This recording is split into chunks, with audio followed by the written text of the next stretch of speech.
છે તેડાવર શહેર મારું ગામ અને ગોંડના પ્રખ્યાત ઐતિહાસિક સ્થળ એવા છાપરાની સામે આવેલ દેસાઈવાડા પ્રાથમિક શાળામાં ધોરણ 7 માં અભ્યાસ કરતી સદ્દુ ફાતિમા મારું નામ. મારો વિષય છે સ્વચ્છ ભારત સ્વસ્થ ભારત. મારા વિષયની શરૂઆત હું એક કવિતાથી કરીશ. शहर गली में चर्चा है स्वच्छ भारत अभियान की. शहर गली में चर्चा है स्वच्छ भारत अभियान की. आओ बच्चों तुम्हें बताऊं मेहता कचरा दान की. बिना प्रबंधन बीमारी फैले जो दुश्मन जान की. उचित प्रबंधन खाद बनाता करता मदद किसान की. शहर गली में चर्चा है स्वच्छ भारत अभियान की. शहर गली में चर्चा है स्वच्छ भारत अभियान की. कपड़े की झोली विकल्प है पॉलीथीन की थैली की. लहर चल रही सभी और मोदी जी के अभियान की. शहर गली में चर्चा है स्वच्छ भारत अभियान की. તો તમને હવે ખબર પડી જ ગઈ હશે કે હું શું કહેવા માંગુ છું. આપણે આપણા ભારત દેશને સ્વચ્છ બનાવવાનો છે. ફક્ત સ્વચ્છ એટલું જ નહીં પણ સાથે સાથે સ્વસ્થ પણ બનાવવાનો છે. પણ પ્રશ્ન પણ થાય છે કે શું ફક્ત આપણા બોલવાથી જ આપણો ભારત દેશ સ્વચ્છ કે સ્વચ્છ બની જશે? બોલો તમે. નહીં ને? તો મિત્રો આપણે આપણા ભારત દેશને સ્વચ્છ કે સ્વસ્થ બનાવવા માટે પ્રયત્ન આપણા પોતાનાથી જ કરવો પડશે. જો આપણે પ્રયત્ન કરીશું તો આપણને જોઈને આપણા આસપાસના લોકો, આપણા પરિવારના સભ્યો, આપણા સમાજના લોકો પણ શરૂઆત કરશે.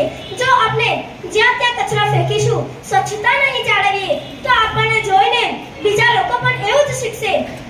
આપણે એક બાજુ એમ કહીએ છીએ કે પ્લાસ્ટિકનો ઉપયોગ એ પર્યાવરણ માટે ખૂબ જ હાનિકારક છે અને બીજી બાજુ પ્લાસ્ટિકની થેલી હાથમાં હલાવતા જઈને બજારમાં શાકભાજી લેવા જઈએ છીએ.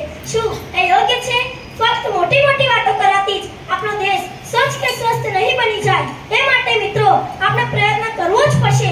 હાલ આપણા દાહોદ શહેરની જ વાત કરીએ તો હવે આપણું દાહોદ શહેર તો સ્માર્ટ સિટી બનવા જઈ રહ્યો છે. છતાં શહેરના કેટલાક વિસ્તારોમાં જઈને જુઓ તો ઠેર ઠેર કચરાના ઢગલા જોવા મળે છે. જ્યાં જુઓ ત્યાં પ્લાસ્ટિક તો જોવાયા જ છે. પ્લાસ્ટિક આપણા શરીરને, વનસ્પતિઓને, પ્રાણીઓને, જમીનને કેટલું નુકસાન પહોંચાડે છે તે જાણતા હોવા છતાં તેનો ઉપયોગ આપણે બંધ કરતા નથી. અરે નગરપાલિકાની ગાડી ઘેર ઘેર કચરો ઉઠાવવા આવે છે છતાં ઘરની બહાર નીકળીને કચરાની એક ડોલ ગાડીમાં નાખવાની દસ્તી લેતા નથી. બસ ઘરમાં કચરો દેખાય નથી કે નાખ્યો નથી ખુલ્લામાં બહાર. બસ પછી તેનાથી પોતાના ઘરનું આંગણું કેમ ગંદુ ના લાગતું હોય. બસ પોતાનું ઘર સ્વચ્છ હોવું જોઈએ. દેશ સ્વચ્છ નહીં બને તો ચાલશે. પછી જાહેરમાં મંડળી ભેગી થાય તેમાં ચિંતા વ્યક્ત કરીએ છીએ કે આપણો દેશ કઈ રીતે સ્વચ્છ બનશે. તે તો વાત થઈ કે હરીને ભજવું નહીં ને વૈકુંઠ માંગવું કે પછી દવા પીવી નહીં ને તબિયત સુધારવી. એ કઈ રીતે શક્ય હોય? મિત્રો આપણે હવે જાગૃત થવાની જરૂર છે. આપણે સમજવું પડશે કે अपना देश तभी साफ हो, अपना देश तभी साफ हो जब उसमें हम सबका हाथ हो. કોઈ એક વ્યક્તિના પ્રયત્નથી જ નહીં પણ સૌના અહીંયાના પ્રયત્નથી જ આપણો દેશ સ્વચ્છ બની શકશે. અંતે હું એટલું જ કહીશ, आओ हम सब मिलकर दूर करें गंदगी सारी. स्वच्छ और स्वस्थ होगा तभी आगे बढ़ेगा इंडिया. इसलिए स्वच्छता को अपनाएं और देश को स्वच्छ बनाएं. जय हिंद.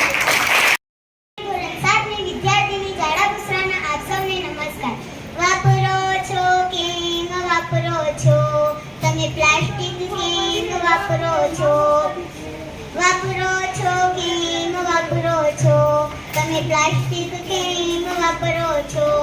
જોઈએ છે તમને જોઈએ છે ચોખ્ખું પર્યાવરણ જોઈએ છે.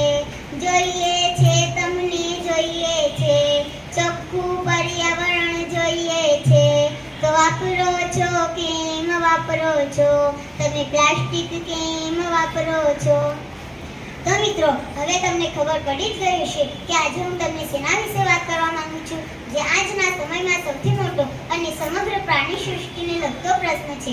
પ્લાસ્ટિકનો વધુ પડતો ઉપયોગ વિશ્વ, દેશ, રાજ્ય અને જિલ્લાની વાત જવા દઈએ. તમે આપણા દાહોદ શહેરમાં જોયું ને, જ્યાં જુઓ ત્યાં પ્લાસ્ટિક જ પ્લાસ્ટિક. પ્લાસ્ટિક વાપરવા પર પ્રતિબંધ કરવામાં આવ્યો છે છતાં કોઈ સમજવા જ તૈયાર નથી. ને બજારમાંથી વસ્તુ લીધી નથી કે તેનું પ્લાસ્ટિક રોડ પર ફેંક્યું નથી. જેને અસર થતી હોય તેને થાય, મને તો કોઈ ફરક પડતો નથી. આવો વિચાર કરનારા પડ્યા છે. આપણી ભારત સરકારે 2016માં વેસ્ટ મેનેજમેન્ટ નિયમો જાહેર કર્યા. તેમાં 50 માઇક્રોનથી ઓછી જાડાની પ્લાસ્ટિકના વેચાણ તેમજ ઉપયોગ પર પણ પ્રતિબંધ કર્યો છે.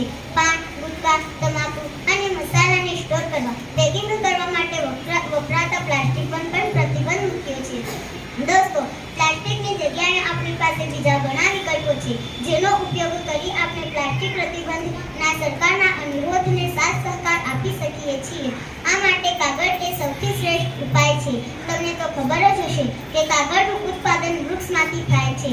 તો આપણે પ્લાસ્ટિકની જગ્યાએ કાગળ જ વાપરીએ તો આપણે પર્યાવરણને નુકસાન થતું તો અટકે જ છે, પણ સાથે સાથે જીવસૃષ્ટિને પણ આપણે બચાવી શકીએ છીએ. પ્લાસ્ટિકમાં સંગ્રહ કરેલું આપણે ખાઈએ ત્યાં આપણા શરીરને કેટલું બધું નુકસાન કરે છે. તમે જુઓ, અત્યારના સમયમાં કેન્સરના કેટલા બધા કેસ આવી રહ્યા છે. તેનું કારણ આ પ્લાસ્ટિક તો છે.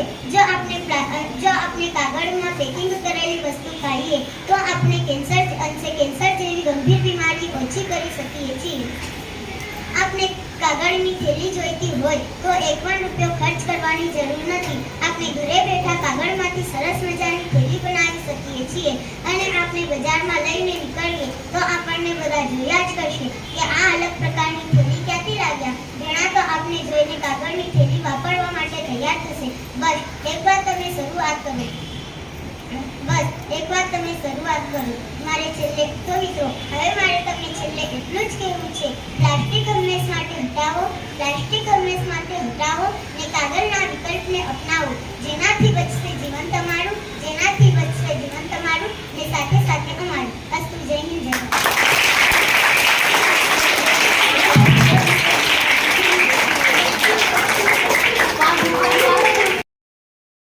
હું દશાવાળા પ્રાથમિક શાળામાં ધોરણ 6 માં અભ્યાસ કરું છું. મારો વિષય છે જંક ફૂડ ને જાકારો. આપણે બધા જંક ફૂડ કોને કહેવાય એ તો જાણીએ છીએ. જંક ફૂડ આપણે બધાને ઘણું બધું ભાવે છે. આપણે તેને બસ ખા જ કરીએ છીએ. આપણું પેટ ભરાતું જ નથી. એ દિલ માંગે મોર એવું આપણું મન કહ્યા જ કરે. આપણે કચરો નાક જ કરીએ છીએ. આપણા શાળાની બહાર જે પણ વેચાય છે તેને પણ જંક ફૂડ જ કહેવાય છે. આપણી શાળામાં જે તાજો ખોરાક મધ્યાહન ભોજન બને છે તે આપણે ખાતા નથી અને બહારનું ખરાબ વસ્તુ ખાઈને પેટ બગાડીએ છીએ અને પછી શાળામાં રજા પાડવી પડે. પપ્પાના પૈસા દવાખાનામાં બગાડવા પડે.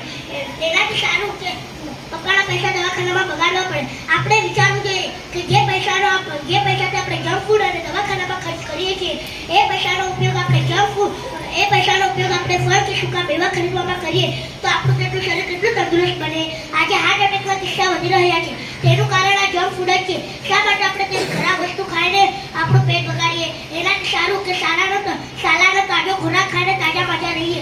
હું છેલ્લે એટલું જ કહીશ, જંક ફૂડને આપો જાકારો ને પૌષ્ટિક ખોરાક લાવો.